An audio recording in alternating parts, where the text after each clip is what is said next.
All right, John Courtnie.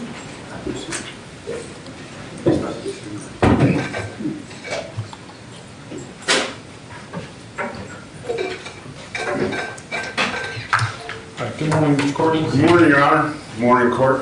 All right, you're here for charge of criminal mischief, and Ms. Jensen, here on this case status. Yes, the state offered Mr. Courtnie a deferred prosecution agreement. I did discuss that with him, and he did intend to accept that. He has brought money orders and stuff to the courtroom for the restitution that was involved in that. Is it supervised or unsupervised? It was supposed to be a supervised one, Okay. so. Okay. Mr. Courtnie, have you had time to read through the agreement, the deferred prosecution agreement? Yes, sir, I did. Is that what you're willing to do to resolve it? That's what I need to do today to move forward. Yes, sir. Okay, all right. So has he already executed everything? No, I asked the state if they could print one out.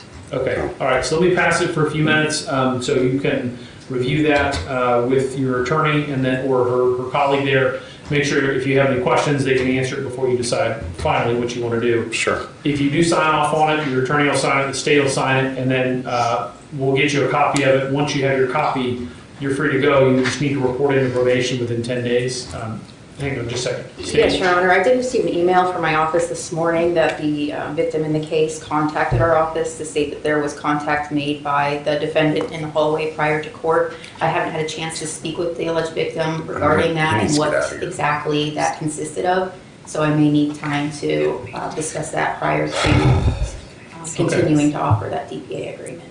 All right. So it sounds like the state is putting the offer on hold then? Yes, Your Honor. Okay. All right, so that's a new development there. What do you want to do with the case for today then? We continue.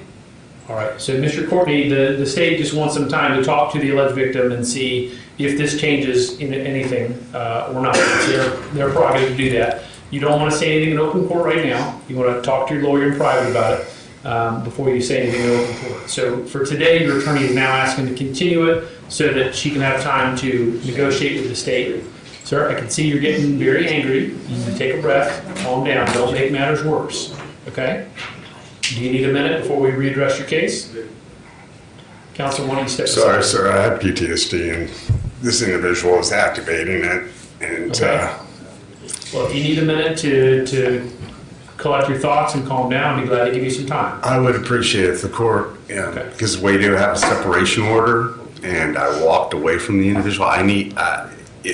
Okay? It's hard for me to do my business with the court when I know he's sitting right behind me and Okay. probably recording this as well. Everything's being recorded here by the court. Roger that. And the alleged victim does have a right to be in the courtroom, and so I'm not going to exclude them. But to the extent it is causing you some concern or upset, we'll try to move it along quickly.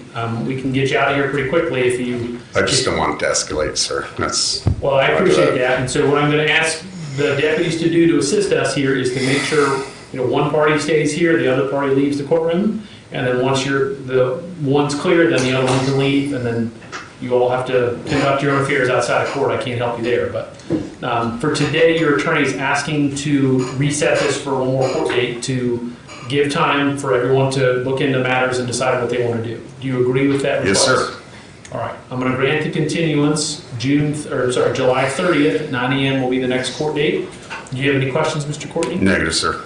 All right, if you will do me one favor, before you go, you step over here, sign for that new court date, and then we're going to have you go ahead and leave first, and whoever's the alleged victim in this case, who's here for this case, all right, sir, I'm going to ask you please just remain seated and stay away from Mr. Courtnie while he leaves, and Mr. Courtnie, you just stay away from this gentleman while you're leaving as well, and then that way, hopefully, we can keep everybody set. That's all I wanted to do, sir. Stay away from him. All right, so just sign for the court date, and then you're free to go. All right.